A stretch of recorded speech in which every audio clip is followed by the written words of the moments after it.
রাধে রাধে। আজকে আপনাদের সাথে আমার এই দেওয়ালিতে বানানো সব থেকে প্রিয় প্রদীপের স্ট্যান্ডের ভিডিও শেয়ার করব। আমার খুব পছন্দের এই জিনিসটি, কিন্তু জানেন তো এই জিনিসটি বানানো হয়েছে একদম ফেলে দেওয়া একটি জিনিস দিয়ে। যেহেতু দেওয়ালির আগে বাড়িতে সমস্ত কিছু পরিষ্কার করা হয়, মা মশলাদানির এই স্ট্যান্ডটি পুরনো হয়েছিল বলে ফেলে দিয়েছিল। আজ এই পুরনো জিনিসটিকে নতুন রূপ দেব। আমি সুন্দর করে ব্ল্যাক কালার করে নিয়েছি, এর উপরে অন্য কালারগুলো বসছিল না, তাই ব্ল্যাকের উপরে এই জিনিসটি রেখেছি। এবার প্লাস্টিকের কিছু চামচকে কাটিং করে আঠা দিয়ে বসিয়ে নিচ্ছি। এই ভিডিওটি শেয়ার করতে আপনাদের সাথে অনেকটা দেরি হয়ে গেল, কারণ এই জিনিসগুলো বানাচ্ছিলাম, তার সাথে সাথে এডিটিং করে টাইম কুলিয়ে উঠতে পারিনি। এবার কিছু মিরর দিয়ে জিনিসটি ডেকোরেশন করে নিচ্ছি। কেমন লাগছে বলুন তো? এর আগে আমি রাউন্ড এবং বরফি সাইজের মিরর দিয়ে অনেক কিছুই ডেকোরেশন করেছি। এই ফার্স্ট টাইম দোকানে এই মিররটি দেখে নিয়ে এসেছি।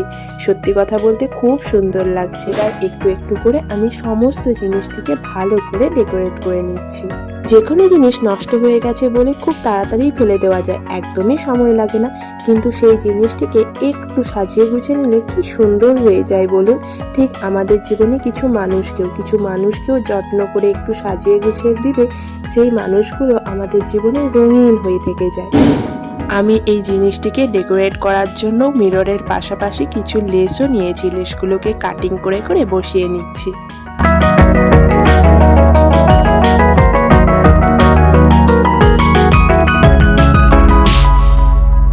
এবার প্লাস্টিকের চামচগুলোকে একটু কালার করে নেব। পিঙ্ক এবং গোল্ডেন কালারের টাচ আপ দিয়ে আমি সমস্ত কাজটি করে নেব।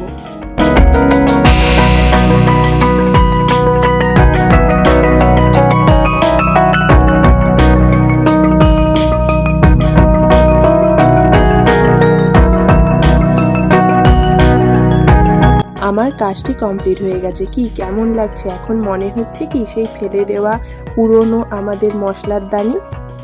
ভিডিওটি কেমন লেগেছে অবশ্যই কমেন্টে জানাবেন। কিন্তু এই ভিডিওটি ভালো লাগে অবশ্যই লাইক, শেয়ার, সাবস্ক্রাইব করে আমাদের চ্যানেলের সাথে থাকুন।